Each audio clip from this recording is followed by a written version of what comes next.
Well, good evening, everybody. Thank you for being here. Welcome. Law enforcement today is probably one of the most challenging occupations in the United States. And an excellent police officer, everybody they meet, they treat with absolute dignity, respect. They treat them like they're $1 million. And every excellent police officer in every setting has to be prepared and capable of defending their own life and protecting their community in every setting. And in Eugene, we have a civilian oversight system that's the most comprehensive in the state of Oregon, which is hard, but it's good. It makes us better every day. Being a police officer is what I would tell you, it may be the most challenging, but I would tell you that it's probably the most exciting, the most rewarding, the most fulfilling, and the most fun occupation in our country. And you're about ready to meet some of our team here. And if you feel that you have the wisdom and the courage and the integrity to do this kind of job after you see what we have to present tonight, then I hope you apply, and I wish you the very best. Thanks again for being here.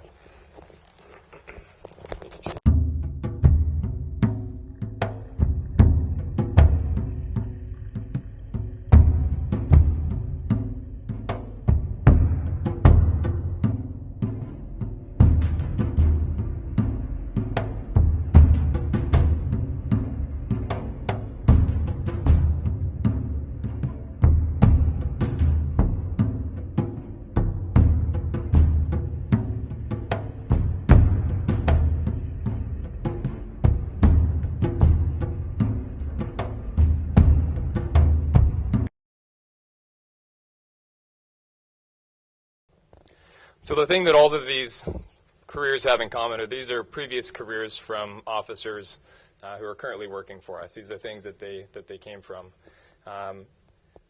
We come from all different walks of lives. We get young people and old people who transition from other careers that come to this because they didn't quite have what they were looking for and what they were doing before. So with that, we'll introduce the current members of the recruitment team that are here tonight. My name's Kyle Williams. I'm a police sergeant with the City of Eugene. I've been here for 11 years. I'm currently assigned to policy and accreditation management, and I've recently taken over supervising the recruiting team. Hello, I'm Matthew Backer. I've been with the Eugene Police Department for 3 years, and I'm on patrol. And prior to becoming a police officer, I was in the insurance field and in sales for the last 20 years. Hold it. My name is Jessica Dalton. I'm a police officer for 10 years. I am a defensive tactics instructor. I work patrol as well, but I'm also a defensive tactics instructor and a field training officer. I'm Michelle Jones. I have worked for Eugene for about 10 years. I currently just went back to patrol. I was a bicycle officer before then for about 3 years, and I am on the crisis negotiation team. Oh, and before then I worked at a school for at-risk youth. Sorry.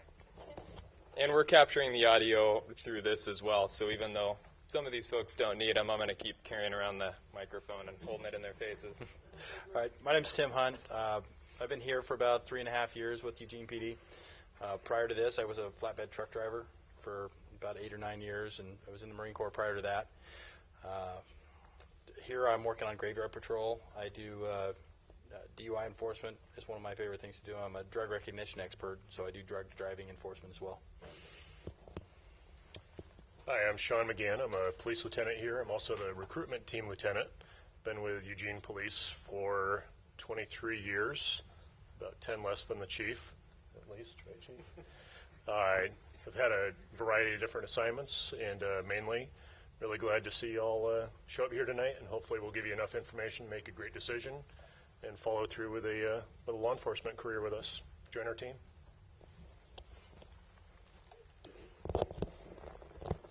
My name is Kyle Kaiser. I'm a police officer here in Eugene, a patrol officer. I work our kind of southwest portion of Eugene, and I've been a police officer here for almost 10 years. Before I got hired, I was a student at the University of Oregon.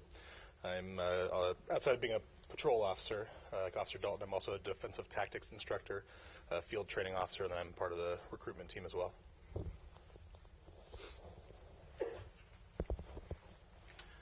Hi, my name is Jacob Nicholson. I'm actually a dispatcher with the Eugene Police Department, so I don't work on patrol, but the 911 center is under the umbrella of the police department. I've been there for 6 years. We answer 911 calls for about 90% of Lane County, dispatch for police and fire services. So I'll be available after to talk for any questions specifically about dispatch and kind of our side of it. I've been there, like I said, 6 years. I'm a coach. I'm a recruitment team member on the communication side, and a couple other things here and there. So as you can see, we've got a variety of experiences and prior occupations, as well as officers that are on a number of different special teams. So there's a lot of experience here to chat with and mingle with afterwards to get a little bit of an idea of what some of the other special teams are, some of the options or opportunities. And we're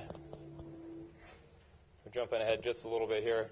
So we've got a video. It's about 6.5 minutes, and it's and it outlines or showcases one of our officers, a current police officer here. And so we're going to launch into that video.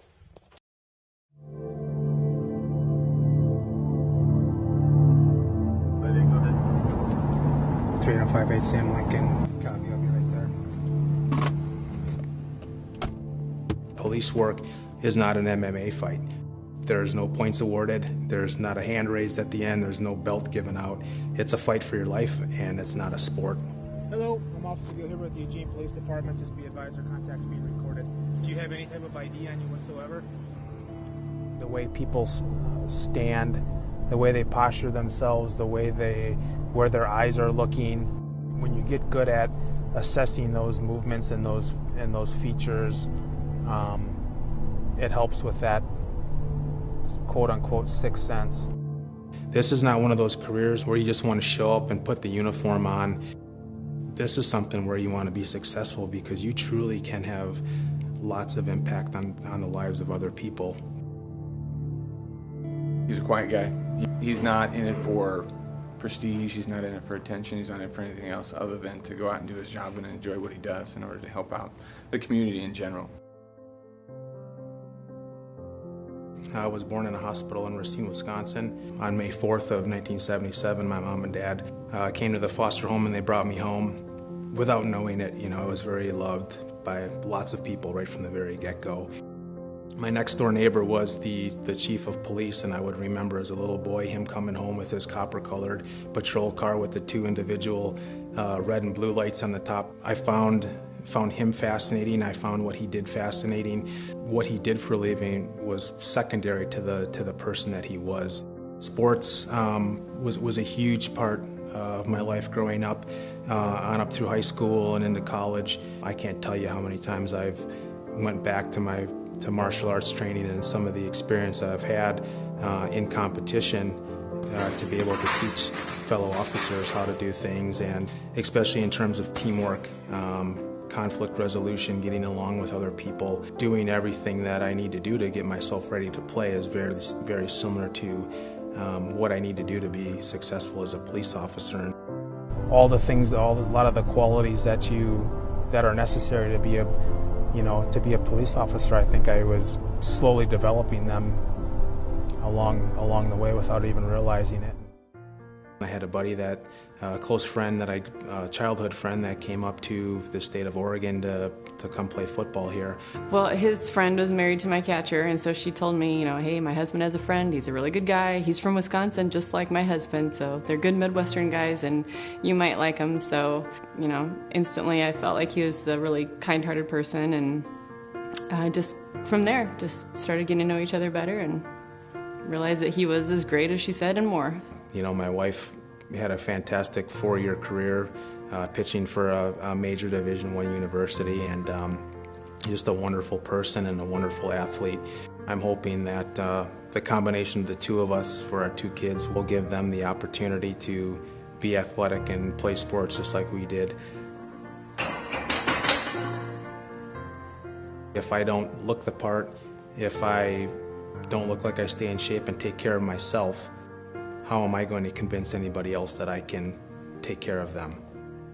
I think it all starts with how you prepare yourself each day for work, both your uniform and staying in shape and being physically fit and ready physically and mentally to do the job.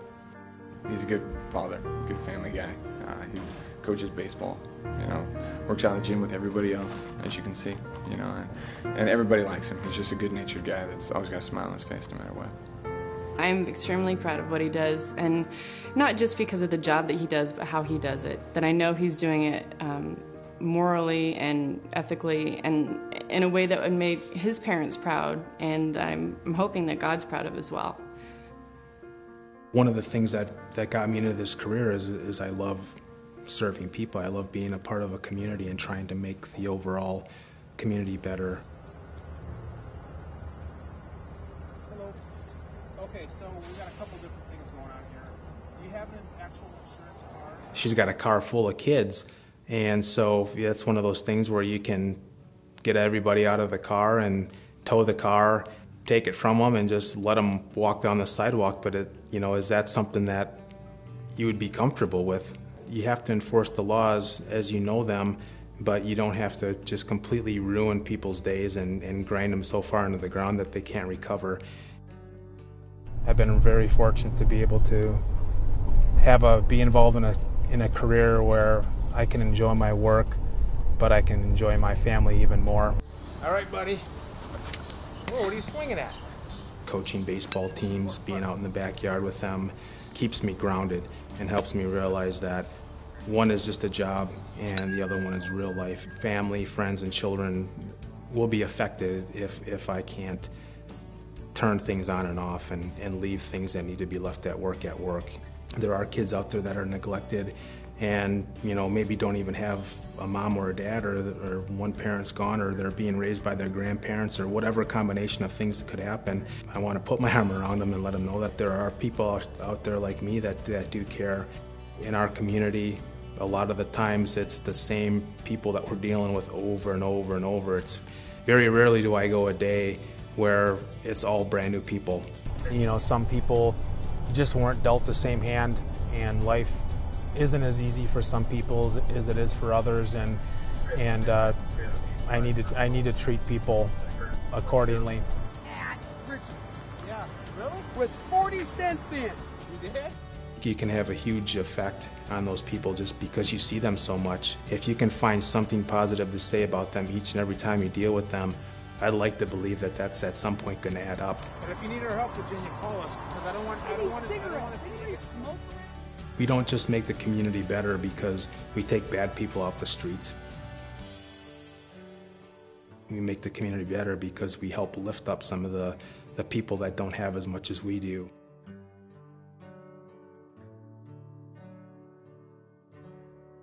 So the Eugene Police Department serves a city of 156,000 residents. We have about 190 sworn personnel. The total police department, I guess it's up there, 140 civilian employees, which puts us at quite a few people. Little over 300 total employees. So it's a large organization that provides a lot of opportunity. Our sworn personnel count includes patrol, investigations, traffic enforcement, administration. We're big enough of a city that we have the need for most all of the special teams and opportunities and the ability to handle the kinds of calls that the big cities have, but we're small enough that there's a lot of opportunity for people to be able to get into those specialties. At the same time, patrol handles a lot of calls for service and really is the primary backbone of what we do. Officer Gil Huber and some of those contacts that you see there are good examples of the kinds of things that we deal with on more of a day-to-day basis. You get to see in the media the big exciting stuff, but a lot of it comes down to those one-on-one contacts and being able to take the time to interact with folks to make a bigger difference. Our civilian employees include communications, which we have a representative from their recruiting team, records, crime prevention, and then again, a lot of administration to make the whole machine work. There are four main divisions within the police department. That's patrol, which is represented by Officer Backer here. Investigations, which we don't have anyone. Our investigations guy is headed to Florida for a background tomorrow, and he had to leave a little bit early. Operations support, which is where I'm in now, actually, as of Monday.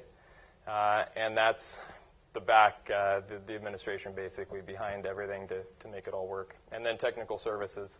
and that's going to be records in our computer systems and the technical side of information.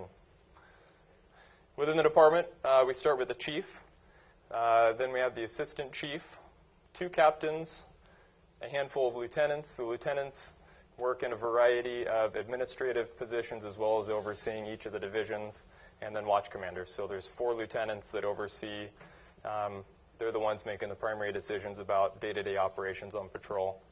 Sergeants, who are the direct supervisors for each of the special teams as well as each of the patrol teams, which we have 12 patrol teams that cover the city 24 hours a day, 7 days a week, and then police officers and detectives. We work 4-10s. There's 2 day-off patterns, Sunday through Wednesday and Wednesday through Saturday. Wednesday is considered an overlap day, and so that's where we do most of our training. We have regular, generally monthly in-service training for the department to get all of the standard updates, to maintain certifications, all of the stuff that's required to keep you up to date, as well as to be able to provide additional training that the department deems necessary, additional training in defensive tactics, EVOC, emergency vehicle operations, the things that the department has identified as being important, that we can provide additional training. That's one thing that you'll get here that some of the other agencies that you might be looking at may not be able to provide. It's one thing that we are very strong at is giving good training and lots of it. Really be able to give you guys the skills that you need to be successful. Shift rotation occurs once a year, so the teams on patrol are bid for once a year every January. We rotate around. It's purely based on seniority. And so that's where you would put in for what team. The longer you're here, the higher up on your list you get for which team you're going to go to. There's quite a bit of potential for work outside of your normal shift. A fair amount of it is elective, although there is the potential for drafts. We are staffing based. We've got a minimum number of cops that we have to have out on the street at any given time. And if we're below and we don't have a volunteer, then we go by seniority, and the next person, the lowest seniority person, can be required to stay late. It doesn't happen very often. We do a pretty good job of being able to get volunteers to come in. There's enough people that like the overtime that it's not real common on patrol right now to have to draft. Obviously, if you're working graveyard, the courts aren't open in the middle of the night, so all of your court cases would be during the day. And so that would require, subpoenas would require you to come in either in between shifts or on your weekends. And that's rewarded with a callback and overtime, a chunk of overtime that makes it more worthwhile. And then, of course, there's patrol overtime. And then that can be a variety from football games to special events to working the street, Dewey grant, so we do additional DUI enforcement on the weekends. So there's always a lot of overtime opportunities for those that want to work it as well. Current pay structure is $27.97 to $35.66 an hour. Tops out basically at $74,000 a year. There's 6 steps. On top of that, with an associate's degree, bachelor's degree, and time in, or even college credits, it doesn't need to be a degree. Officers are eligible to apply for an intermediate or advanced certificate. Those can add premium pays of 15% on top of that top step. And if anybody's bilingual, then you can get even an extra 5% on top of that. So the pay incentives can be pretty lucrative if you look into what those requirements are and are able to pass those requirements. Vacation accrual, the longer you're here, the more vacation time you get. Every 5 years, the vacation accrual goes up a chunk. Because we work shift work, or we work holidays, when you work Christmas, you don't get any extra money. You make the same amount no matter what, but every paycheck, we pay you a certain number of hours that can be banked up to a total of 120 hours, which is more time off. Once that's maxed out, if you don't use that time, then that does pay out. So every paycheck, you get a little extra bit to compensate for the holidays that you may or may not work, depending on what your shift schedule, how that lines up. Sick leave, we get 102 hours per year, and that can be accrued up to 1,200 hours. So once you've been here after a few years, it's pretty possible to be able to have a pretty good safety net behind you with your sick time in case of an injury or an illness or whatnot.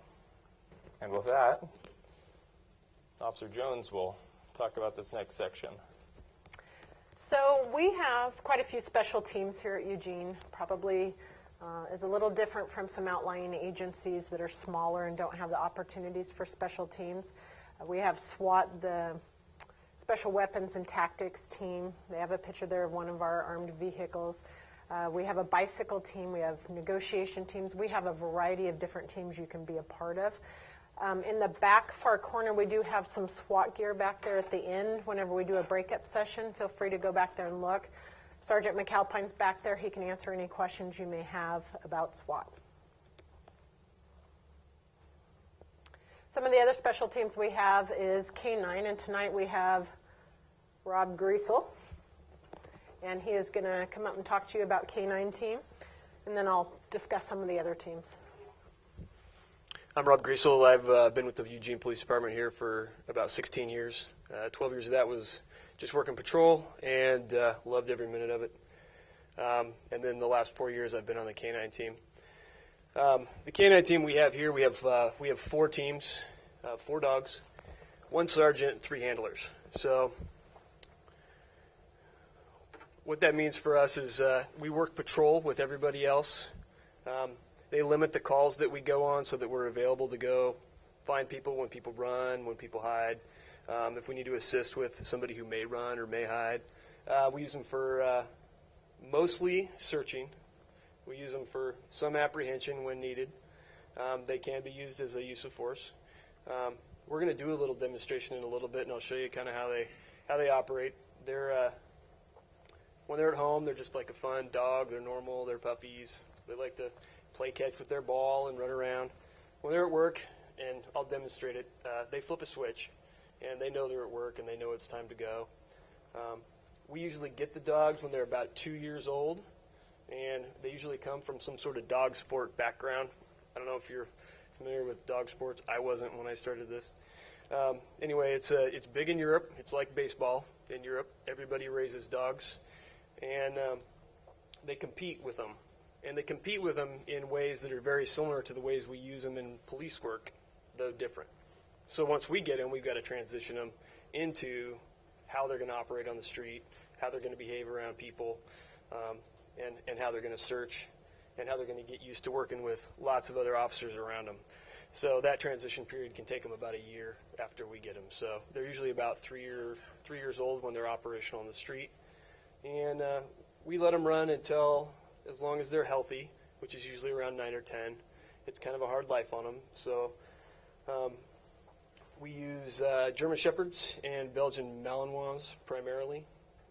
The Belgian Malinois, if you're not familiar with those, they look like a little bit smaller, more compact German Shepherd.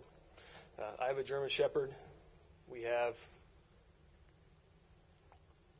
3 German Shepherds right now and 1 Belgian Malinois. And we when they rotate out, there's usually some downtime, and we've got to train them back up, obviously. But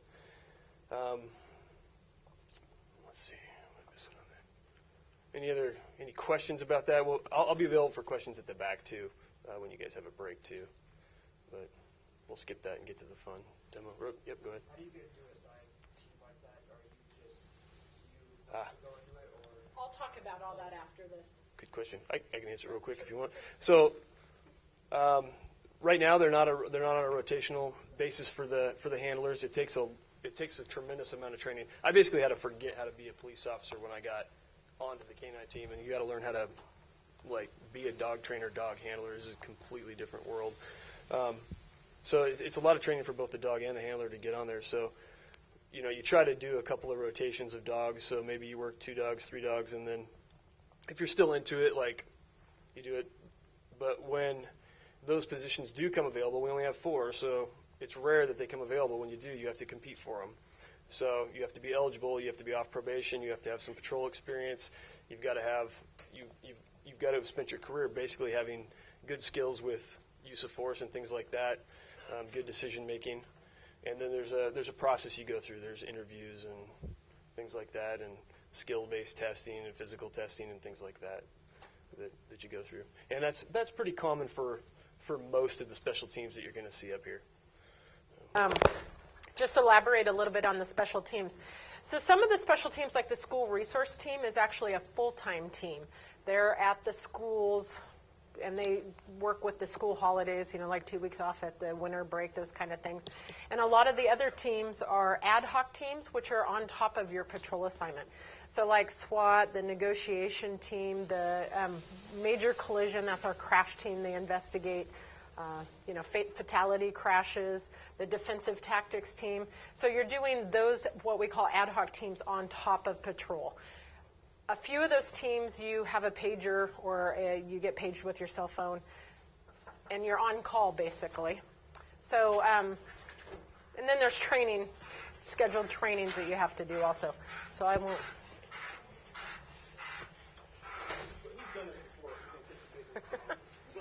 Hi, Black.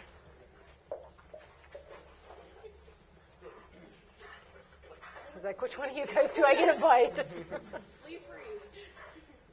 Okay, so you're not going to get to super playful, though.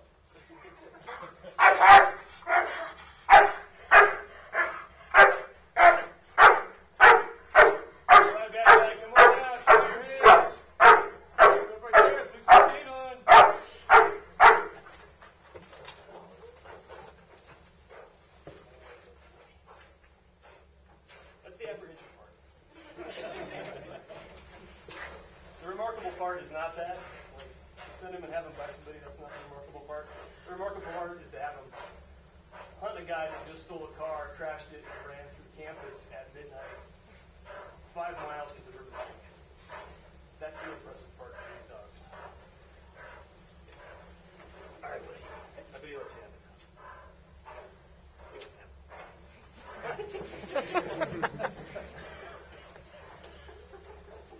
This is Black. He's 6. He's been with us quite a while. I'll take my dog and go.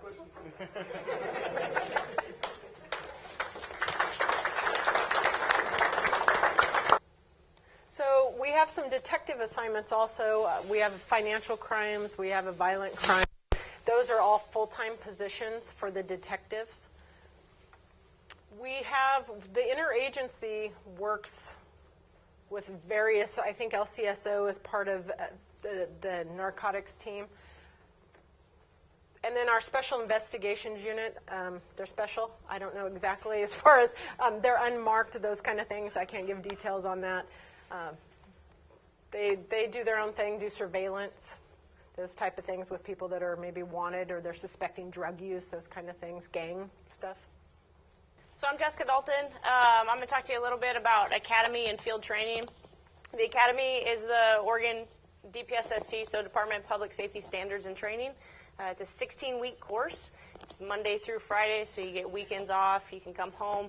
The expectation, though, is that you do stay up there during the week, and then you can come back on the weekends, see your family, recoup a little bit from sitting in the classroom for 5 days. They teach you all the basics. So a lot of people have questions. Do I have to buy my own gear?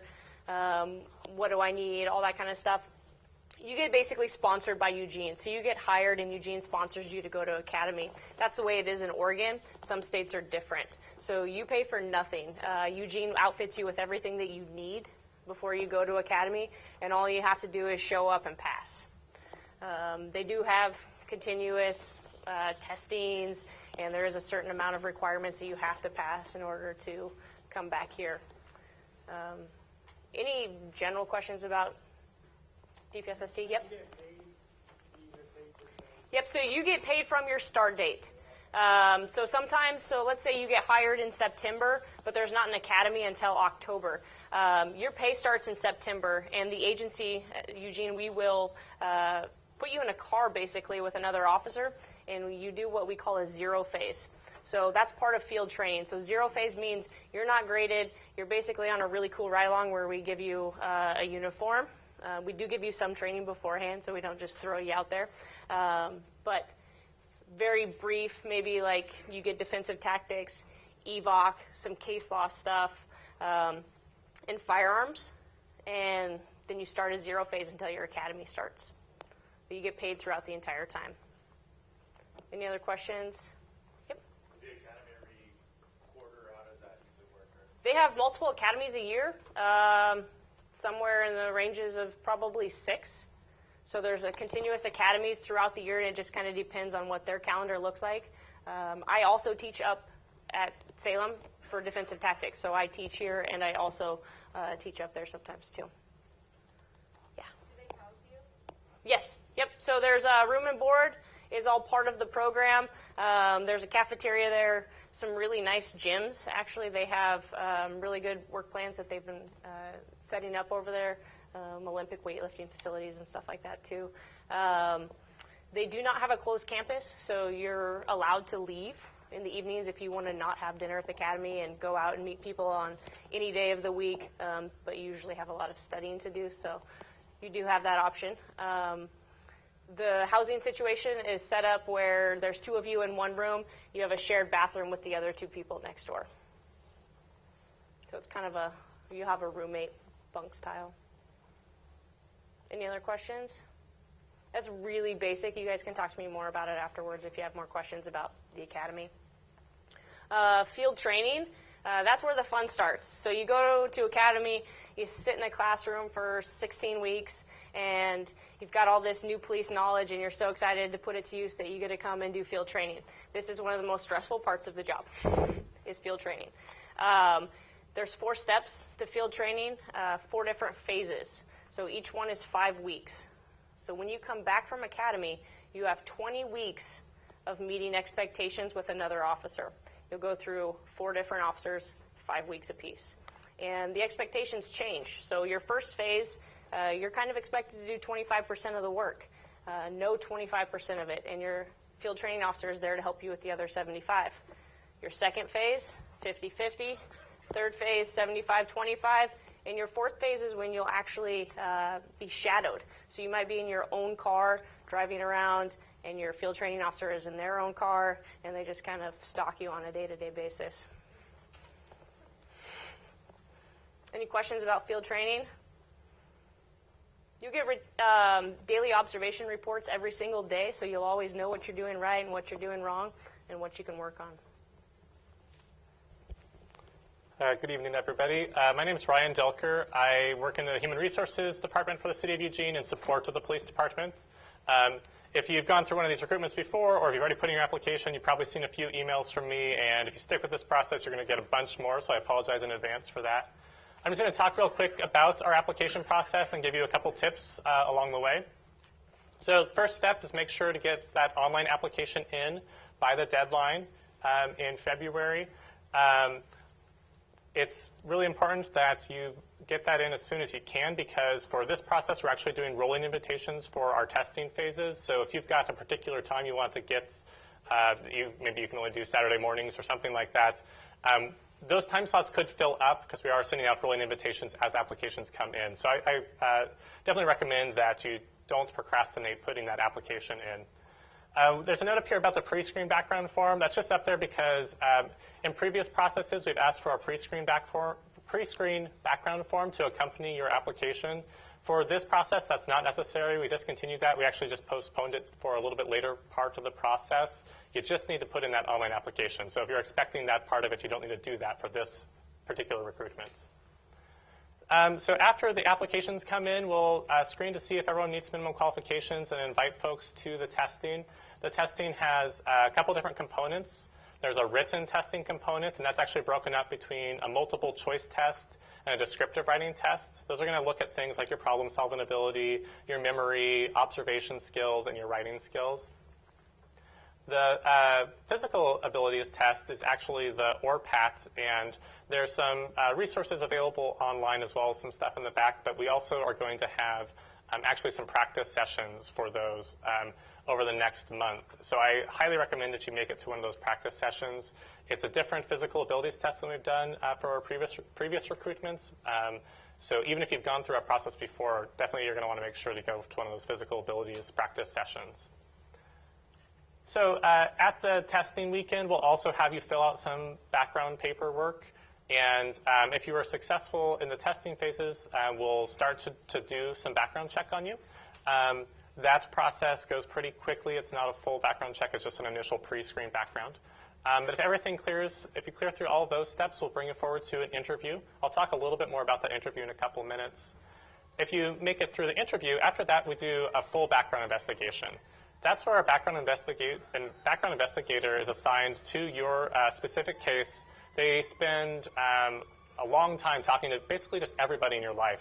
The background investigation isn't intended just to find, past criminal activity or anything like that. They're really looking to see if you have the skills and experience to be able to do this job.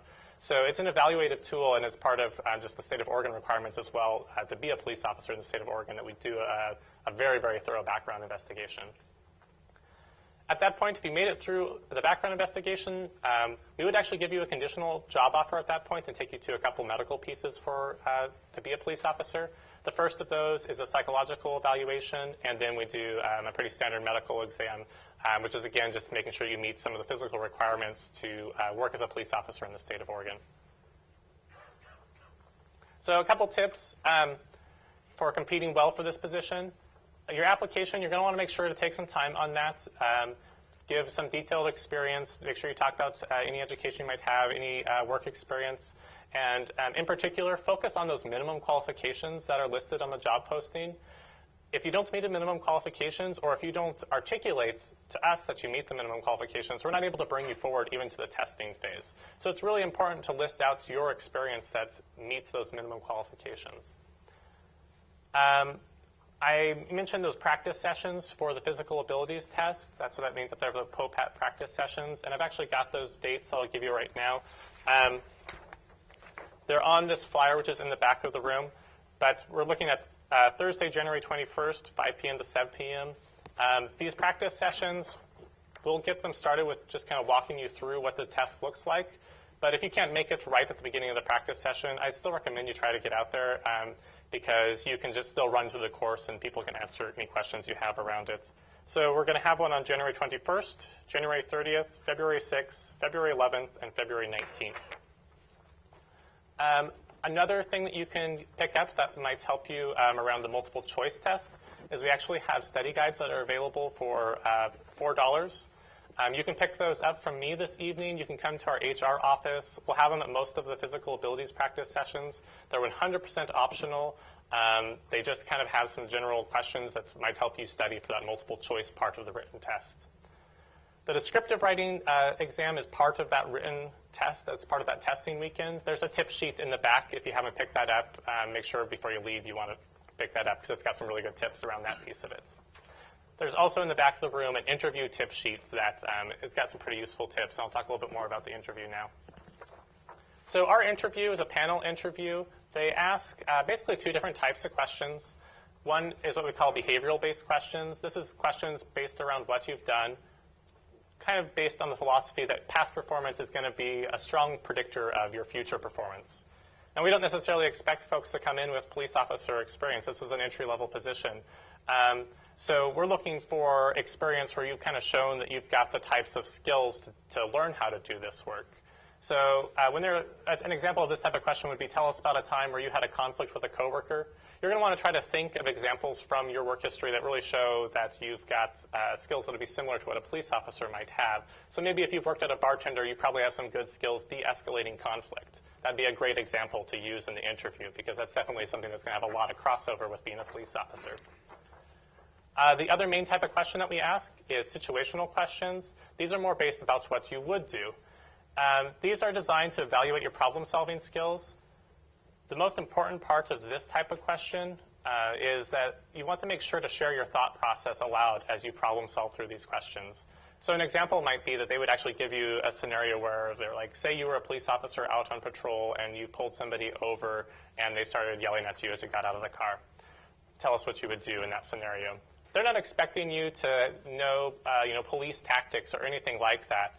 They want to hear you think through the situation, tell them what you see as the important factors there, what your plan is, what would you do if something went different than what your plan was, what's your backup plan. it's more important, really, that you show that you've got the problem-solving skills than that you have the correct answer. In fact, you could give a technically incorrect answer, the complete opposite of what everyone on the panel would do as police officers. But if you show that you've got the problem-solving skills, they're still going to give you a good score for that. And one other element of the interview to prepare for is that there is generally a scenario-based role play. There'll be some specific instructions when you get to the interview. I'm not really going to talk anymore about what that role play is, but just make sure to follow those instructions. And there's a couple tips on that interview tip sheet back there about that role play. The last thing I'd just say to prepare for the interview is practice your softball question. This is a question that's a part of just about every interview you'll ever do. It's the question, tell us who you are and why you want this job. It comes in some form like that. Practice ahead of time with a 3 minutes biography of yourself that is really focused on, who you are and why you'd be a great police officer and why you want this job, what you've done to prepare. Focus in on those things. That's what's going to be important to the panel. Just to reiterate again, I've got those multiple choice test guides. They're optional. I've got them for $4 here. You can also pick them up from our HR office. There's instructions on the application on how you can get those if you want to mail in. Some other things you could do to prepare besides the practice sessions, you could go along with a ride-along. That would be where you would actually go out with an officer in their patrol car. You could find more about doing that through the police websites.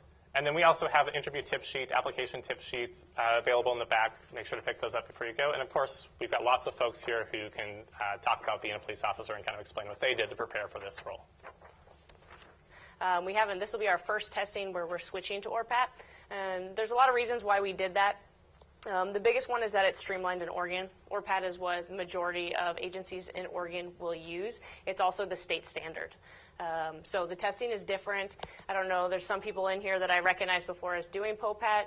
You will see me there. I'm also a proctor for the POPAT test, or the ORPAT test, and was with the POPAT. So again, I reiterate, come to the practice sessions, especially if you haven't seen the test before. It's always a good idea to just come, see it, run through it. We'll give you the opportunity to run through it, kind of mess around with the machines a little bit. We give you a handout. It's a description of what it is. If you have more questions about it, you need some thoughts, tips, ideas on preparation, then you can come talk to me about it. But I encourage you for yourself, just because the last thing you want, just like an interview, you're going to prepare for it. Don't show up for a PT test unprepared, breakfast, and think that you're going to be just fine. There are a million questions. It's been a long time since I spent some time really thinking through all the things that were going through my head when I went through the process, and it's quite an undertaking. The process is intense. It takes a long time. There's a lot of steps, and so anything that we can do to help make that easier, that's what we're here for.